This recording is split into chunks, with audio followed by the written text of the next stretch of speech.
continue from where we stopped the last time. We considered the fact that God created the world in perfect harmony, and sin came in and brought about a disharmony. And then we considered that because of this disharmony, things just began to happen in a way that it wasn't originally intended. And that for us to return back to Eden, to the state where we were supposed to be, this time around we are to return not physically as persons, as a place. There's no place like Garden of Eden right now, a physical place to return to. But right in our hearts, we're all expected to return back to the Garden of Eden. And one process which we must undertake is the process whereby we ensure that the triple disharmony that was caused about by sin is reversed. So if we consider this triple disharmony, looking at it at the highest level, which is the soul refusing to be subject to God, would see that the main concupiscence that is driving this is pride, because the soul, the person, now wants to replace God with itself. Then if we consider the second disharmony, where the senses of the body wants to control the senses of the soul, we see that we are in a state of pleasure. That's the second concupiscence, where the body, the exterior senses, weaken the superior senses that begins to rule it. And then if we look at the third disharmony, which is the relationship between the body and created things, we see that the body wants to possess. There's that zeal to possess. So if we look at this concupiscence, we have considered pride, pleasure, and possession. The Bible tells us in the book of 1 John chapter 2 verse 16, what this concupiscence are. It says the lust of the eye, the lust of the flesh, and pride of life. So if you look at it, actually the lust of the eye being pleasure, the lust of the eye being possession, the lust of the flesh being pleasure, and then pride of life being what is called pride. So these are the concupiscence, and we're told in our catechism that concupiscence is that tendency towards sin, that the pull that man has towards sin. That's the concupiscence, and this is the aftermath of the fall. So that even when we are baptized, there's still that tendency towards sin.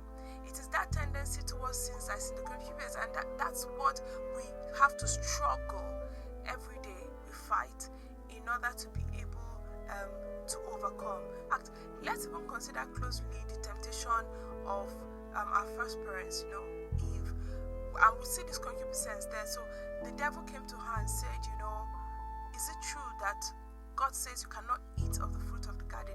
And mind what he says. He did not say, is it true that God says you should not eat one of the fruits of... No, is it true that God says you should not eat? So usually in temptation, the devil comes with an exaggeration. He exaggerates the whole thing, he comes with a sense of pity, like, really, poor you? So God can even ask you not to eat the fruit of the garden? So usually every temptation is usually an exaggeration of something, and that's the first thing we should learn from the temptation of Adam and Eve. Secondly, he says to her that, oh, really? No. He said, no, you will not die. So he comes in with a lie. So first he exaggerates, and next he lies. And then he now comes in with a picture of something that is usually glaring, something that is usually attractive. Like, if you eat it, you will not die. You have knowledge. So he wants to give you something that he believes that you're eager for. He promises you that particular sin is going to fulfill a need. Sometimes it may be a genuine need. Other times he creates the need. Like in the Garden of Eden, you can almost imagine that Adam and Eve perhaps did not even know. They were very okay with the way they were. But he now says, you know what? You're big. You have dominion over everything. But there's one who has dominion over you, God. And if you eat of this garden, guess what? You will be like God. So he promises an exaggeration of something. And then that pull, that tendency towards the sin begins to happen. So we can see in the first temptation and in the first fall, we can see pride, because he promised them that they will be like God. So that wanting to be like God affected the first harmony, which is the relationship between God and the soul. And then promise. And then she looked at it, and it was desirable. It was, it was desirable. It was pleasing to the eye. So the senses of the body now came into play. You can see that pleasure, it was desirable to the eye, and then she saw it was good for eating, and then possession now comes in. So with the 3 P's coming into full force, she fell, and we are all living the consequence of that fall now. So this is actually a warning for us to be very careful and to note the details of the devil and how he operates. Now, if we look at the temptation of Christ, exactly the same tactics. The only difference is that Christ did not fall. He came to, what did he say? You have fasted 40 days. You must be so hungry. Oh my. Again, that false show of concern, that false show of wanting to satisfy a need. I know you must be hungry, so let me satisfy this need of hunger with food. Or I know you came to save the mankind, so let me satisfy this need of saving by assuring you that I'll give you the whole world. Or I know you want these people to recognize that you're God, so let's satisfy that need by you jumping down from the temple. There is always that false claim of a satisfaction of a need. And then in the first temptation, when he says, turn stone into bread, what does he want him to? Which of the concupiscence? Pleasure. Satisfy the senses. In the second one, when he says jump down from the temple, what does he want? Pride. He says show yourself, like show these people that you're God. I mean, if anybody jumps down from on top of the temple and down in front of the whole Pharisees, they will fall down and worship you flat.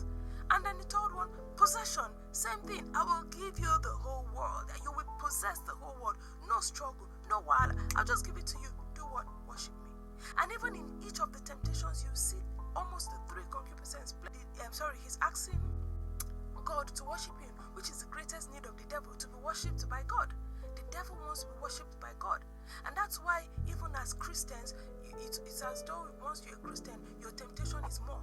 Because once you have the mark of God, the devil wants to be worshipped by God. So he's more inclined to want to tempt the child of God, because he wants the child of God to bow before him, to fall. It is of more interest to him that the child of God falls than even someone that's already in his own camp. So when we look at the temptation of Jesus and we see the 3 concupiscences playing out, the same thing with our first temptation, it gives us an idea of how the devil operates. And it also lets us know that for us to be able to reverse, for us to be able to return to Eden, for us to be able to reverse, we need to conquer the concupiscence, we need to conquer these things with the weapons which God and the church and which God has given us to conquer through the teachings of the church. And when we come back again, we'll consider what those 3 weapons are.